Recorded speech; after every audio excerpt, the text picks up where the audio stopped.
Okay. We have a quorum for the golf committee meeting here Wednesday morning, September 4th at 9:04. Excellent. Thanks for attending. I think Rosemary will join at some point here. I don't think we have minutes to approve. We don't have Rosemary, so we won't do that now. Course improvement planning or discussion. So the irrigation project. I talked to Mark Purple a little bit and heard a little bit, but so do you guys have anything, any insights? It's moving forward, but slowly. Slower than we'd like it to be, but they've engaged that company PairCorp to put together all the bid specifications. John had a conversation with them yesterday, and a lot of the information is assembled. They're just waiting for some technical specifications for the pump. And I'm not sure if they've, I think the tie-in for the town water will depend to some extent, and the electrical requirements on the requirements of the pump. So once they get all that information, they should send it to Mark Purple. He would put it out to bid. Realistically, it's probably at least 2 or 3 weeks before Mark has all that information. And Hi, Sean. hey, everybody, morning. How are you? And go out, hopefully no later than October 1st. So Okay. Yeah, so that lines up with how Mark was talking about it yesterday. Yeah. So and someone was going to make a call yesterday, so to try to prod things along. So yeah, I think that's all it needed. And John did talk to the company PairCorp and yesterday just to say, hey, if you need anything again, give us a call. Yeah. If any way that we can help move it along. So yeah, I think it's a little more time consuming. Trying to get one person to put together specs, so it's just one contractor that's responsible for the 3 or 4 components of this project. But that one contractor would then have to hire probably different subcontractors that are going to do the electrical work, the plumbing work. And one big vendor, the general contractor, I would assume would do the installation of the irrigation. do you have any sense of, I forget if we've talked about this before, like how late in the season work could occur, or As long as it's not miserable weather, they can do that work November, December, even into January. okay. So Okay. that would be good. Yeah, we'd like to see it get started. Okay. Do you know once it starts, typically how long something like that would take? Like how many, is it, weeks, months? I don't know. I mean. It's hard to say. It depends on the size of the crew that they have going in there. Obviously, this is a relatively simple system. Where it's only 9 holes versus 18 holes. Yeah. It's just a single row down the fairway, where traditional irrigation system now at private clubs and larger public golf courses have 3 or even 5 rows of irrigation. So it's pretty simple to install. And it could be somewhat of an issue. Most of the big irrigation contractors are now already booked. Their work is all lined up, so they probably wouldn't be able to necessarily do the project. But there's other smaller companies out there that could undertake this and do a good job with the installation.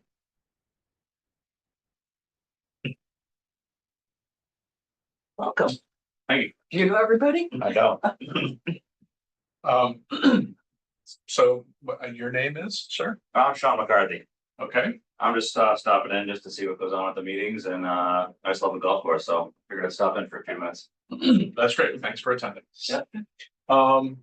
So I chatted with Freddie Gillespie a little bit yesterday or the Yeah. day before also about the Audubon International project that, hopefully we'll proceed in parallel with every other things going on the course. And she brought up a question about a water test potentially being done or needing to be done before the irrigation system goes in. So I asked her to get some more details on that for us. So as we get more information, we'll let you know. She and I were gonna talk again sometime next. What was the purpose of the water test? I think it's just to make sure that the water quality doesn't change as the irrigation system's going in. It was a little gray to me. Yeah. So she was gonna gather some more information, so I just thought I'd give you a heads up. Okay, I mean, we're using town water now to irrigate the tees, greens and fair. Yeah, I think it's a question more about the other water on the, you know, Stream. the stream and other, other water that's in the conservation area. Is it impacted by the irrigation system? So, but again, I'm not an expert in this, so we'll see what details she comes up with. Okay. I don't know that there's anything else to, yes? What about the $50,000 from the revolving fund? Is it true that that has to go to town meeting for approval? I don't know. I don't know. I guess. It does, Tom. Okay, well, I mean, Mark is taking care of the Yeah, finances for this, so whatever Mark needs to do. Yeah, there's a I'm sure warrant he'll do. article. It's because CPC can't accept the money under the old charter. Oh, that's right. So I'll tell you what, why don't we not talk about this? And we'll let Mark sort this out. Mark's well aware of the financial issues and if something needs to. So I'll follow up with him and ask him about that. Yeah, because I mean, that's the end of this month, so I'm assuming probably not having another meeting before then. So, does the committee need to speak at town meeting about it? It's critical that the people at town meeting understand it's money that's in the revolving fund that's come back from the operation of the golf course. Also, I want to, if that is going forward, I want to send out an email to all the women in the league who live in Southborough to make sure that we get people out for that town meeting. I'll ask Mark. Yeah. I mean, I spoke to him yesterday Okay. and he didn't say anything about this, but I'll send him a note and ask. Anything else on the irrigation project? No, I think that's it. The only other thing we're looking at, as we know, that cart path that we installed on 3 was a great improvement in addition. And we're looking at possibly doing the cart path on 1 from the top of the hill down towards the brook. When it was originally, that project was originally done, we said, let's asphalt it from the T all the way down, and I think funding became an issue. And given the area there, it's wet and it's all worn out. It's a mess.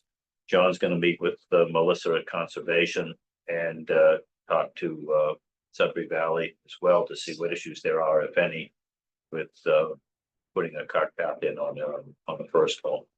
Okay. Okay.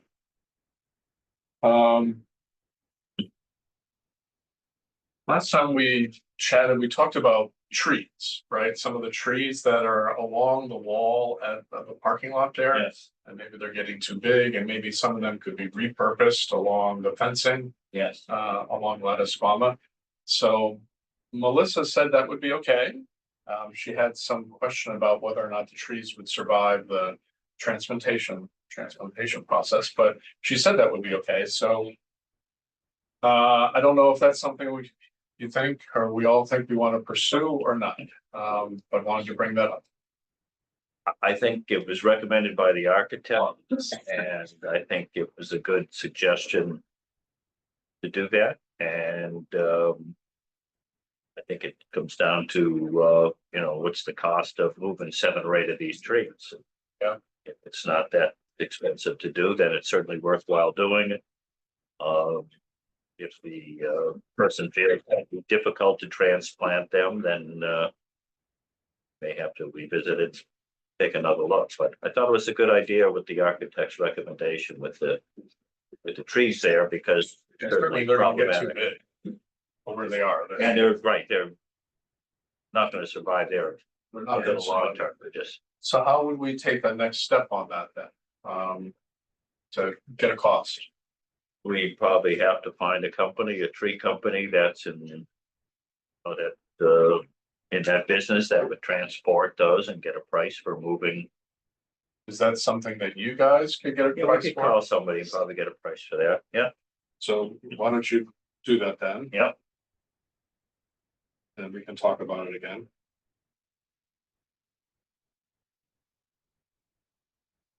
Okay. Okay. Any other general updates? I mean, clearly, the course looks pretty good these days. Seems to be getting a lot of play. Yeah, play's been very busy, Busy. better than last year. It keeps on Yeah. getting better and, course has been good. It was sort of on the verge of turning, once or twice in the last month or two with the dry weather. Yep, it's been dry. But up until the last week or two, we've had very little rain, but prior to that, through say the middle of August, we had just enough rain to, keep it nice. So there's been a little decline in, some of the fairways that have no water. But hopefully get some rain by the end of the week. I think they're saying early next week, and that should keep them going through the end of the year. Okay. Moving along the agenda then, so public comments, any comments or questions from the audience? Yes, Sam? Any update on the Franken fence? I think it since Rosemary's. No. I don't on the fence, like, what do we want to do about the fence? Well, it's up to the committee to decide what you want to do. I mean, we've listened to the neighbor, we've listened to the architect making recommendations, and I think at this point is to make a decision and do something. And I think his recommendation is that So Rosemary is going to join us here. I think we. Yes, we can hear you, Rosemary. Well, I've been here. I don't know why I'm not showing up on the screen like Jen is. Well, I tried to promote you, but it said you declined. I can promote you again. Oh, great. Thank you. I was wondering what. Yeah, no, I tried to promote you, but it didn't work.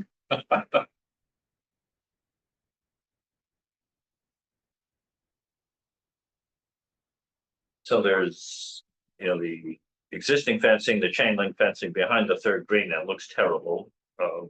Should be There, replaced. Rosemary?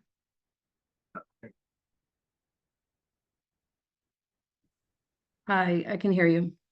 Okay. Sorry about that. No worries at all.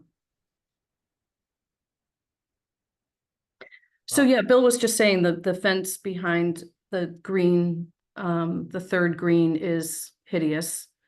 Yes, it should be replaced, and that was recommended by the architect, as well as, he was recommending that the poles and more chain link fence or netting. I think he was recommending the chain link fence be extended approximately 100 feet to almost to the corner of the fourth tee. So in my conversation with the neighbor, the preference for her would be no fence as opposed to chain link fence. Okay, right. I think I do like the idea the architect had about perhaps some landscaping, and given the fact that we have the irrigation system coming soon, I think that does give us more flexibility and opportunity to use landscaping to help minimize wayward golf balls, drawing the eye of the golfer to the third green rather than where they're actually landing and crossing the road. I think it's something that we should probably pursue with the neighbors' support of that idea. Okay, that's fine. I mean, I think we just talked earlier about, I'm gonna work on getting a proposal from a contractor to move the large evergreens behind the parking area to that area to the right of the third hole. And if we place those strategically, that will help with errant shots going over towards the fourth tee and the neighbor behind the to the right of the third green as well. I think that's So great. there- Yeah, I was listening to you say all of that, and I agree with that. I think it's a good measure to take, and I think it's worth over time measuring its effectiveness. Right, if it works, then we're good, and if it doesn't work, then we'll revisit some netting that could be put up and down, taken up and down. So there's a Christine Pearson here who would like to talk. So Christine, can you hear me? Yeah, I can hear you. Can you hear me? Yes, we can. So Christine Pearson, 30 Latasquama. So we're on the 7th hole. So I just want to ask again about the netting, what's going on, because it's now becoming it's like life or death when I walk outside my house. The balls that come in that hit the house, and I worked from home those days, the balls that hit the house per day, I was in my back deck and almost got hit by a drive that came over the house. So I go outside in fear every single day. And I think next time you can be dealing with a death because the balls come strong that you have to run out and make sure you don't get hit. And I'm starting to get very fearful to live in this town, in this house. So the netting that I've gone to many different golf courses and looked at that are temporary, that they go up at the beginning of the season, they go down, is really what we and the neighbors are asking for because it's really getting scary to live on that street. I know somebody's gotten hit, which you're aware of, and we've all gotten hit. My car's gotten hit. My daughter got hit. And I got a car that's full of, many different golf ball damage. But the biggest thing I'm fearful of now is being scared when I walk outside my door. And I really think we have to do something and not deal with what it looks like, what we are comfortable with. It's fearful. It's very scary to live in and hear that somebody hit that ball and wonder where it's going to come. And guess what? It comes directly on our yard, over the house. We have broken windows. And I just feel like I'm really getting fed up that nothing is being done about it. Okay, so thank you for sharing that, Christine. Yes, I've called your name again. My name is Gail Tannenbaum, 42 Latasquama, Thank you. across from the 3rd hole. Christine, I agree 100%. All of what you're saying is exactly how I feel. As golf course is becoming more successful and busier, I must pick up, and I'm not exaggerating, 10 to 20 balls a day in my yard and put them in a bucket out front for people to take them. That's only in the front yard. We've had a window broken this summer. They hit my car and my front door all the time. I no longer have a beautiful garden out there. I no longer garden or sit out there. I used to sit out there and have coffee every morning. I no longer can use the front of my house during golf course times. It's at least a year ago that we discussed. I'm the one who got hit in the face with the golf ball. I now am having dental work done as a result of the movement in my teeth, which I didn't even know was an issue then. I just sort of didn't realize that had happened. I mean, I knew that I had a big gash in my mouth, but I didn't know about all the dental work I'm now incurring as a result. We discussed having a net put up and come down. The neighbors on the street were all in agreement of that. And then it went into the whole thing of, let's replace this fence and let's replace that fence. And now we've gone almost a whole season where it's getting worse. I often will find golf balls in my backyard. I'll be out in the backyard and find balls back there, which, like I said, the busier the course is, and the younger the customers are, the players who are coming out there, their foul language, their wild driving on. You were talking about that golf path working great now. They will zoom up that path thinking it's like a new roadway to play on. So you say that it's working, but I see them having all kinds of issues over there at the speed. They have no consideration that they're on in a residential area. There's no signage that says, please respect that this is a neighborhood. I've been asking you that for the whole time, to put a little note or something on the golf carts that says, when you're on this tee, the cursing that goes on, and then they'll look up and they'll see me in the garden and then they say, oh, sorry, ma'am. You know, there's a lot of people who play on that course who are not Southborough residents, who have complete disregard for the beauty of this neighborhood. Which is why I bought that house in the first place. So going back to the fence, I'm not quite sure why it's taken this much time with a whole golf course season to not put up the net that you promised us, that you got the money for a year ago, to put up the poles strategically. We discussed where the poles were gonna go, how tall the net was going to be. Would that solve the problem? All of this was discussed a year ago, and yet nothing's happened. More windows have been broken. More people are getting hit. I wrote a letter yesterday to the DPW because now all the students who are walking down the street have no place to step off the course because the poison ivy has become so prolific that it's now growing into the street, so they can't even step off. Yesterday, I was out on the street and there was a car coming in each direction and there was nowhere for me to step. And I don't know if that's golf course jurisdiction right there or DPW, but it's as though the town has decided that they just disregard one of the most beautiful streets in the town. All in all together, the residents, how it looks, the down limbs, the overgrown brush that's growing up that horrible fence over there. You've just let the whole thing go.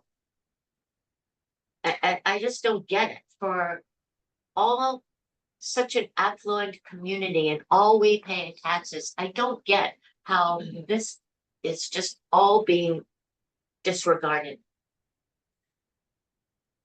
Okay. And I'm really frustrated. So Gail, this is Rosemary. You and I have had a number of conversations, and I empathize. I feel your frustration. I am very invested in trying to come up with a good solution. Originally, and just to answer your question about what's happened and why is it taking so long, we were originally allocated $5,000 to put up an additional section of fence. And the options, as you know, were no fence, netting, or chain link fence. We consulted with, and it's not like we haven't been doing anything. We consulted with the golf architect. They're recommending chain link, and I know how you feel about chain link. So we're still in a process of trying to figure out what is the right approach to take. We're trying to explore all options. It is taking time, but I am frustrated as well. I'm a very results-oriented person. I would love to say that we've already fixed all of this, but as we all know, the best we can do is to minimize wayward golf balls. We'll never get it to zero. We'll continue to try. We are certainly committed to continuing to try our best to address the problems that you're experiencing. I appreciate that. I believe a year ago, after I got hit with the ball, we came to a conclusion that a net was going to come up. You guys came out, we discussed where the poles were going to go, how tall the netting was going to be, and it was a done deal. And then you went to whomever you had to go to, got the $5,000, and the next thing I know, we're adding in the chain link over here and getting a consultant over there. Like, I just don't get how we went from this is going to happen, we realize that this is an issue, to opening up the whole chain link can of worms. I don't get how it went from point A to point Z when it was already discussed and planned. It was going to happen in March. You were going to install the poles at this point and this point and this point, and the screen was going to go up and come down in the winter. Why is that not happening? Why didn't it happen? I guess my recollection, Gail, is that while we talked about it, we didn't have a definitive plan to do it. I think we were exploring options for what we could do. And so, and as Rosemary just described, we're still trying to assess what's the best thing to do, because it's complicated. That's just a very complicated topic. Sam, not to put you on the spot too much, but do you have any suggestions? You provided very helpful wisdom along the way here over the last few years. Do you have any thoughts about what we might do to proceed with, neighbors' concerns about fencing and anything come to mind, Sam? Nothing from a operational standpoint, other than what you talked about in terms of fencing, chain link or otherwise, and netting along there. And I mean, it seems to me this has been percolating for a long time now, and particularly since COVID, and of course, play volume has gone up substantially. My hope is that the play volume will continue to rise over time, so it's not a problem that's going to go away. I mean, and it seems to me that it's worth trying something at this point, and regardless of studying and so forth. I guess my bias is to try, do the chain link fence as you talked about, put some netting up there and see what it does. And again, it's not attractive, certainly, and I certainly appreciate that in terms of neighbors. On the other hand, it seems to me that protection and safety outweighs optics to some degree at this point, and I would think it would be worth trying. So Well, that's my personal view. I agree that the netting, look, nothing there would be great, right? But we went through this process of chain link versus netting over a year ago. $5,000 to put up the netting is a drop in the bucket. I'm sorry, but any of us, to try that, to see, does it mitigate some of the problems? This way it comes down. We saved that golf course years ago, all of us, to be able to use that for passive recreation, not to have a fenced in 60-something acre parcel, okay? All the kids who sled down that hill, they all come up the hill right there. What are you gonna do when there's chain link? Have gates that people go through? I mean, it's not a big deal to spend $5,000 in the whole scheme of Southborough's budget to try the fence. How hard is it? It's like 3 or 4 poles. It could be done in a morning. And let's try it and see. Nothing's going to stop it forever. All the balls, nobody's asking it. We all bought houses on a golf course. We know that. But the level of play and the quantity of people and the disregard for the residents who worked our tails off to save that golf course in the first place, it's terribly unfair. We saved it for its beauty, for its use, not only as a golf course. I'd be surprised if we could do it for $5,000, right? Well, that was what they estimated, and that's what they went and got the money for, and it was approved. Chain link and netting, I guess, I don't, both. I Chain would think. link can be significantly more expensive. Right, but chain link was not in the initial conversation. When you went to get the $5,000, it was for 3 or 4 posts and netting. It had nothing to do with the ugly fence. That's another whole project. This was not in discussion. And all of a sudden it snowballed into, let's fix the fence along all of Latticequam. There Okay, so is, they put up new fencing on part of it, then, that's the whole thing there. Nobody really seems to care that this is that's not true. historic town road, that So- we preserved. And now I just don't understand how this is still going on and on with this minutia. It doesn't make sense to me. In the meantime, the woman who spoke before, myself, anybody else who would show up at these meetings, we all have the same issues. We want to preserve how it looks. We understand we live on a golf course. We don't want chain link running down all of Latticequam. Could you imagine how this beautiful street would look? It's a town historic road. It's one of the prettiest streets in all of Southborough. It's not my opinion about that. The town has said it's a historic street. I don't know how I'm so frustrated how nothing happened, and now it's all getting thrown into one big bucket. Just put up the net and see what happens. To drop in the bucket. No pun intended. Rosemary, were you gonna add something there or no? Yeah, the only thing I wanted to add was that there was never a commitment to put up a netted fence. We discussed many different options, Gail, and we've always included you in those conversations, always. That was always my intent, and that's exactly what I delivered to you, is that I wanted this to be a group effort. And when you go back and look at all of the minutes, and I wrote all the minutes for the last year, you know, this has always been a discussion about what is the best path forward. And the challenge that we're facing right now is that the golf architect is recommending chain link, and you don't want chain link. I know that.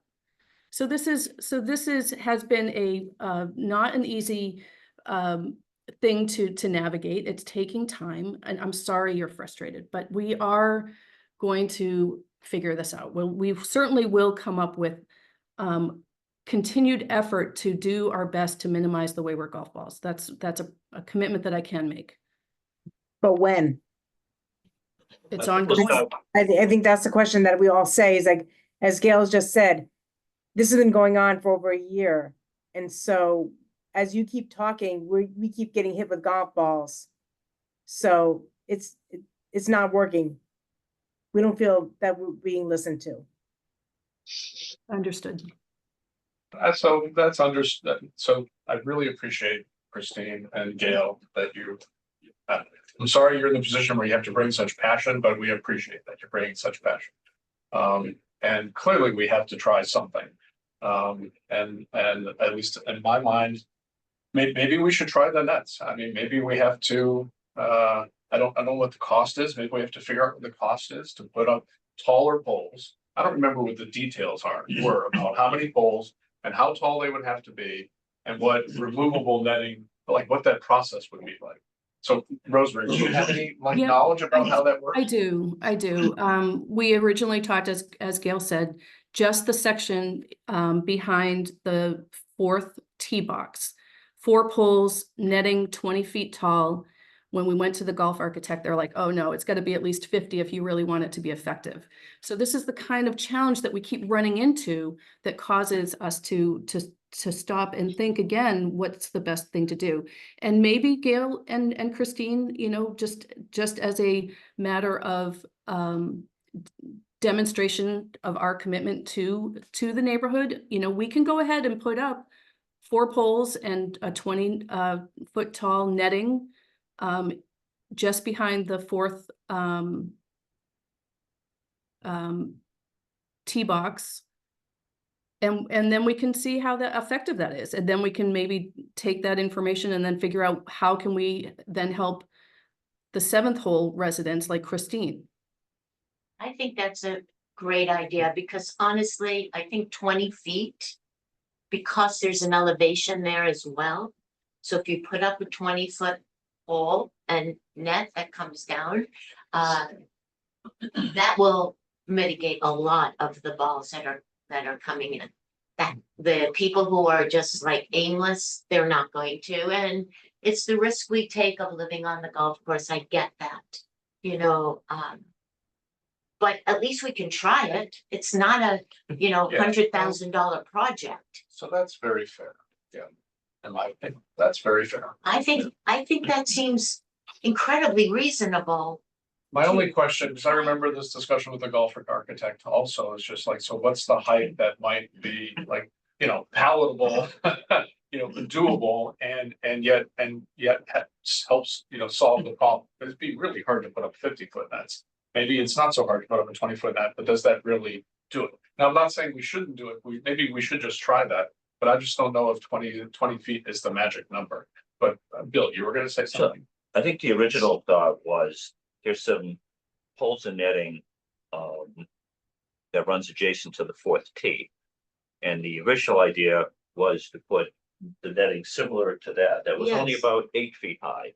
The idea was to protect Gail working in her yard and people walking down Lattisquama and vehicles that are traveling down Lattisquama, prevent them from being hit by errant golf balls. walls. That was the initial thought. That's right. And that type of netting is relatively easy to install. And relatively inexpensive to install. When all of a sudden you're gonna go to 20-foot netting, which means the poles are gonna be 25 or 27 feet, because they gotta go 5 or 6 feet into the ground. And the elevation change from behind the third green to the fourth tee is probably another 6 or 7 feet. So the pole down there is gonna be 30 feet high. And to put up any kind of netting, cables running through it vertically, horizontally, and taking it up and down, it is not easy and very expensive, to do that.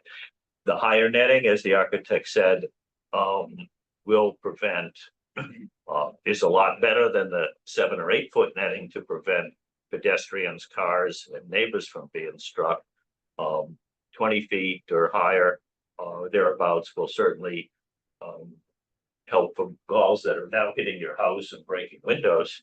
But you would need close to 50 feet to protect the entire, house. And again, it's a I don't question think of, any of us really care about, a window is a window. Right, it's not a human. So I think anything, first of all, it's a visual reminder to the golfers, like, hello, there are houses over there, like, chill out. Don't, in a million ways, like, don't be so aggressive. I think it like sends a message to them, regardless of how tall the fence is, like, you're golfing in a residential community with houses right there. I think even a 10-foot fence would something. Let's try it. Let's go the least expensive route and try it and see how it looks and how it feels to the people who are walking down that street. What do we have to lose? I think that's a very fair and productive opinion. Yeah, I completely I think in agree. combination Try with the something. Right, transplanting of the trees too, a combination of the lower netting and the transplanting of the trees. Yeah. and then we Yeah. can see, oh, I- this is mitigating 30% of the balls that we're getting hit with. It's not working at all. It's working great. We don't Yeah. know that because Yeah. we don't, people ask me all the time, well, where are they getting hit from? I'm not a golfer. Yeah, I don't know. The velocity of how they're coming makes me feel like they're hitting them from further away, so but I don't know. I'm sorry for interrupting, but I really appreciate the attitude you're bringing here, Gail. So a 10-foot net, I had no idea, like how hard it is to put up a 10-foot net, and maybe we should just try a 10-foot net. I mean, maybe we should try. It's a try, and we go down this path of putting it, moving more of those trees over there. And I don't know if they're gonna want the trees, that's the problem. Ah, Right. that's right. They want the visual aspect. That's right. Yes, But but I'm if talking I about put it. some of those trees on the sides of that netting, it's to. Those trees need to, that ugly fence over there, you put some of those trees over there too. The ugly part, I think we're planning. It also allows the town to retain the integrity of that street by putting trees and the netting instead of chain link all the way down this beautiful road, Well, it is. right? The trees So- are, sorry, but So we have to compromise somewhere along Yeah. the way. Yeah. Yeah, right? Yeah. I Understood. bought a house on Yeah. a golf. I didn't course. wanna block your view. No, that's all. no, I get that. So. I know you wanna see it. So I stand in, but you know what? Seeing a tree instead of seeing a chain link fence, if that helps with the netting staying up or what have you. I'm in the plant business for a living. Okay. So I'm happy to help with the placement, where they're gonna grow, where the light is. I get all that. This is a historic street that we Nice. don't wanna ruin. I understand. Yeah, that's the key thing You here. know, one of the So, problems, I'm interrupting, one of the problems is, we don't have a lot of pro golfers, okay, we're gonna say it out, we've got a lot of new Right. people, hackers, and they make mistakes, the other thing that happens is. When you're kind of new at golf, you hit one ball 200 yards, and same club the next time, you only hit it 100 or something. right, So they stand up there, they think they got the right club in their hand, and they pull the trigger, and all of a sudden they hit this good contact. And unfortunately, it's coming over. I don't think they're doing it to be vicious or anything. It's a, either do I, but I It's a think mistake. some kind of netting, okay. first of all, it's gonna give me peace of mind. Yep. If that's worth anything as a resident of this town since 1984, it gives me peace of mind to Yeah. be able to be out there at certain, Right. you know, Sunday morning, there's no way I can sit in my front yard and have coffee, no way. Right. You know, so it gives me peace of mind. Mhm. It still allows the residents of this town to drive down that street and see that vista, which is so beautiful. It So let gives- me, and not to interrupt. No, I I'm apologize. sorry. No, but just to try to take a productive step here. Yeah. So who would provide 10-foot tall netting? How does netting work? What is this process for? Is there someone who can come over here and who can give us advice about 10-foot netting in that area? And what it would take to put it in? So we can go stand there with Gail and maybe some of the other neighbors and talk about where might we put some trees, you know, and just stand there and say, so. How about if we put in 10-foot netting? How would this work? Is there someone who could do that for us? No. I don't know offhand, who would do that. Initially, we were looking at, you know, the DPW that, staff that did the netting and the poles. Yeah. For the hitting stations behind the, putting green. Do that, but he didn't want to have any part of this project. So my understanding, if I could interject, please, my understanding is that DPW is willing to participate in this project as long as we provide a detailed spec about what to build and provide the materials. The materials would have to come from a fencing company, and the fencing company would be the ones to have the expertise to know how many poles, how tall do they have to be, how deep do they have to be buried, what's the width of them, all of those specs, which the DPW needs, would be provided by the fence company. Yes, or the netting company. If we're gonna do netting, it'd be with the netting company. The netting company, yes. Yeah, and we've done business with netting companies. Is there a before. netting company? I'm sorry. Yes. There is a netting company that, Karen Netting, yep. And they manufacture it based on our specifications, so we would want. do you think they might have a representative who could come out and stand with it? No, they don't want to do that. They just want to be Probably told what not, to but do. they would tell us, you know, depending on the type of netting that you're using. The weight of the netting, the height of the netting, they would tell you the distance of the poles, how far apart the poles should be. And they would tell you Yeah. how it's bound on the sides, bound on the top, cables running down the left and right side. And then they'd manufacture that, ship it, and And Rosemary, your understanding is that the DPW would be willing to put the netting up then? If we had the poles, they'd be willing to put. Yep, they would And take, install the poles and hang the net. Yep. they could install the poles also, Yes, my understanding is yes. and they'd be willing. I'll confirm that, but my understanding at this moment is yes, DPW is willing to help us install the fencing, which includes digging holes and putting poles in.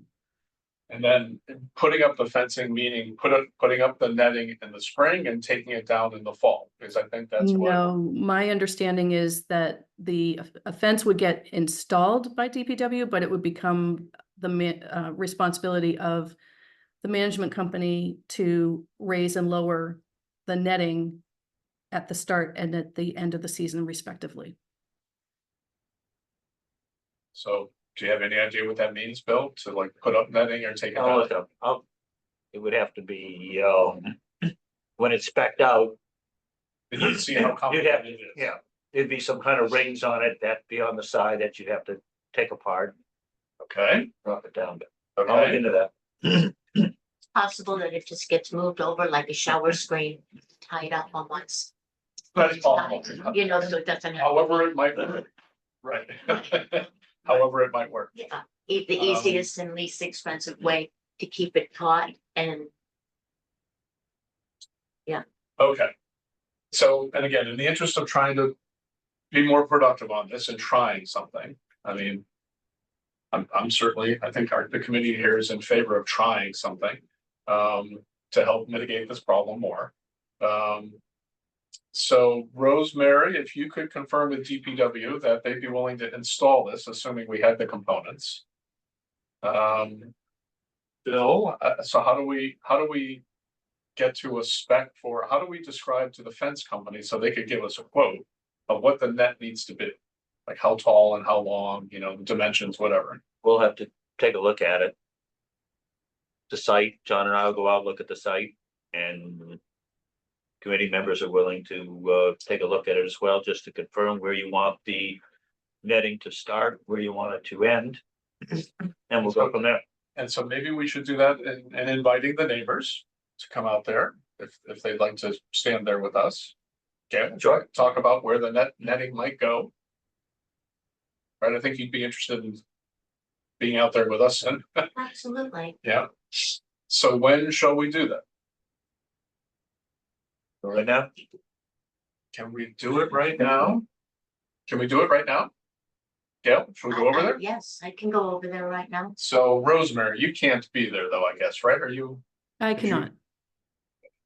But I do have 2 stakes in the ground already at the end of the Franken fence and at the where the netting would start, and another one close to in between the 4th tee box and the 6th green.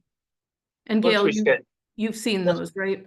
Yeah, we placed them already. Yep. So Yeah. let me just interrupt here. So Ed Pearson has joined the meeting, and so let me allow him to speak now. So sorry, but Ed, I didn't notice your hand raised. Ed, can you hear us?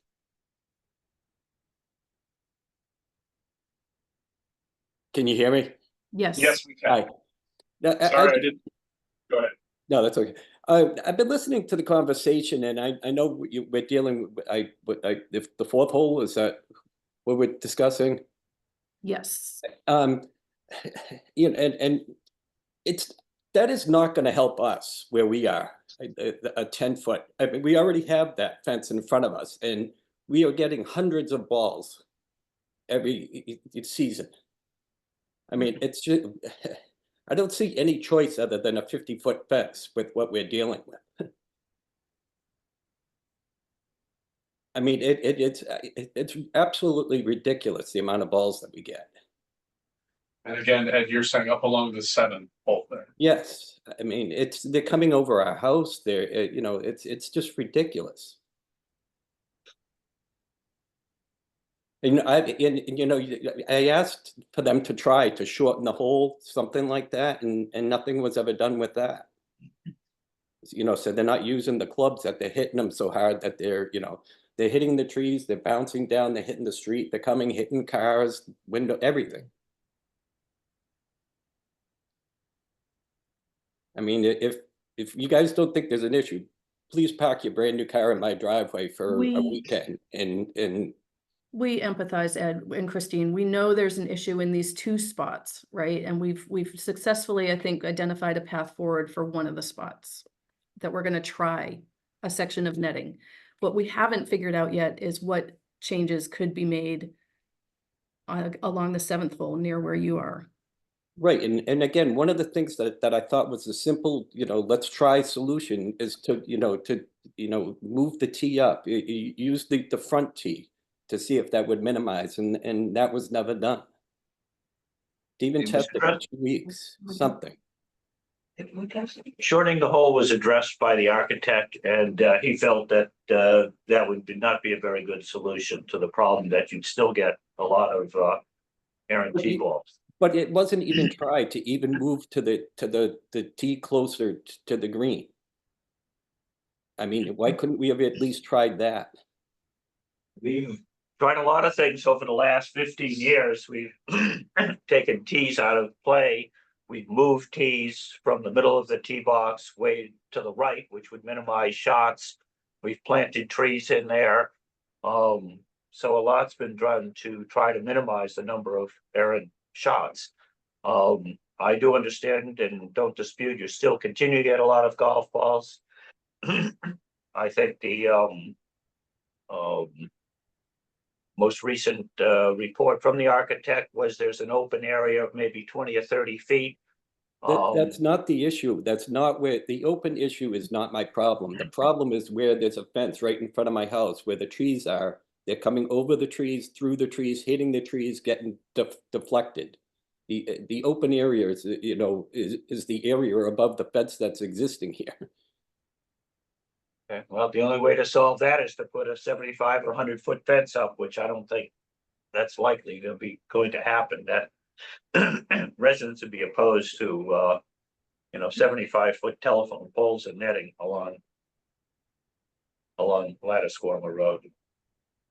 I mean, I don't think it has to be, 100 feet. I mean, the trees above us aren't 100 feet tall, I don't think.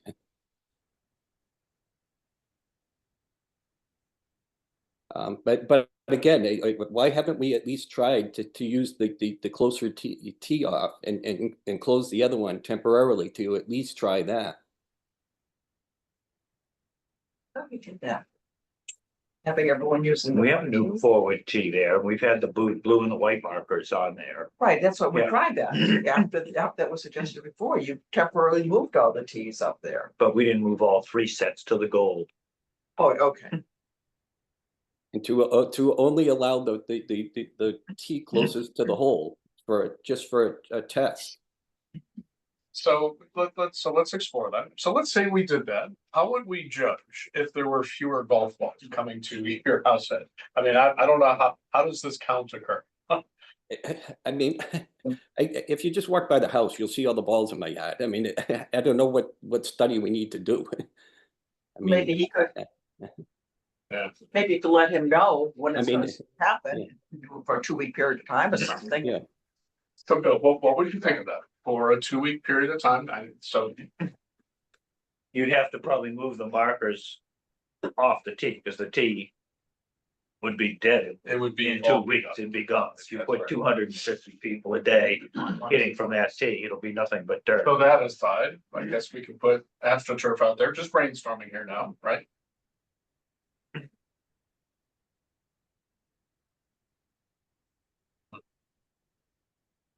Again, it'd be difficult to measure without doing it for an extended period of time. I don't think it would minimize it. The architect agrees that he doesn't think it would minimize it. I'd be hitting a 9-iron from that tee box there instead of a 5-iron. And it's more likely that the balls are gonna go up and over the trees from that distance. I must admit, as a golfer, that's kind of the conclusion I came to. Yeah. Ed, is when I stand there and I'm looking at a 185-yard shot, I'm hitting a lower lofted club. Right. And if it's shorter, if in some ways it feels like it should be a safer shot, but I would be hitting a 9-iron and I'd be going over the tree. Yeah. Right. So Much higher I think that, to me, But that you- feels like that's likely the case. Yes, You'd Ed? be you'd be further up though. You wouldn't be coming where the ball wouldn't be coming over where it's coming right now.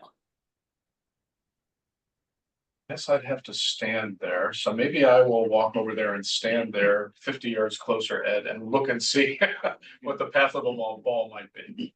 I mean, I it's can't, just not a reasonable amount of balls that we're getting. It's not fair what's going on. yeah, no, I understand that. I understand that.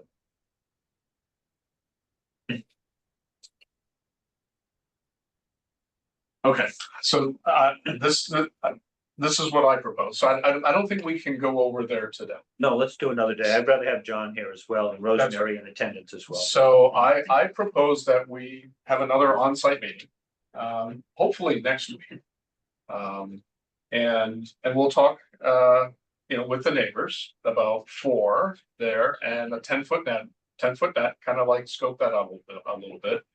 And Ed, I'd like to stand there on a make pretend tee box and much closer to the green and think about the path of the ball. So if you're available, Ed, we'll try to do this around the neighbor's schedule so that we can stand there and explore a little bit more. If in fact 7 was a shorter hole, what's the likely path of an errant shot? So let's try to do that. So we will schedule, and we'll probably do it around largely your schedule, Bill. What's your schedule like next week? You're pretty flexible? Yeah. Rosemary, any day good for you next week to be on site at the golf course for an hour? Let me check, hold on. I can't do the 11th for certain. Yeah, I cannot do the 11th either conveniently. So how about Tuesday, the 10th? Could everyone meet Tuesday, the 10th at 9 o'clock? Gail is nodding her head. Can everyone make it Tuesday at 9 o'clock? Okay, so however we schedule, and I guess that's an official committee meeting since we're all showing up. So, Rosemary, if you could schedule, Sam, were you gonna say something there? How does this work? To be safe, I'd schedule it, I'd post it as a meeting. Technically, you could have a site visit. People have site visits where they don't supposed to deliberate on things. Yeah, I think we're gonna Deliberation is likely to happen here. Yeah, I think it'd be hard to not talk, so. So Tuesday, September 10th at 9 AM for 1 hour, we will meet, I guess, on Latticewan, near the fourth green. I want you to meet at the pro shop and we can take cards. All right, so we'll meet in the parking lot of the golf course and we'll take carts out there. Gail, if you'd like to just meet us there, and Ed, if you'd like to just meet us there, and we will, with a great intent, take another shot at this. Thank you so much. No, you've been very patient, so, I and appreciate and I this. apologize that this isn't going nearly as fast as you would like.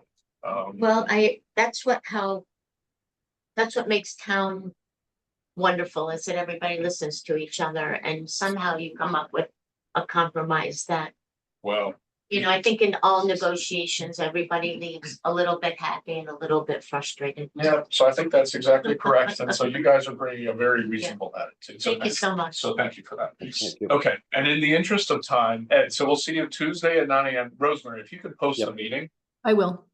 okay. And I'm out of time, so I think we sort of need to adjourn. Can we So please all- approve the meeting minutes? Did we already approve the meeting minutes?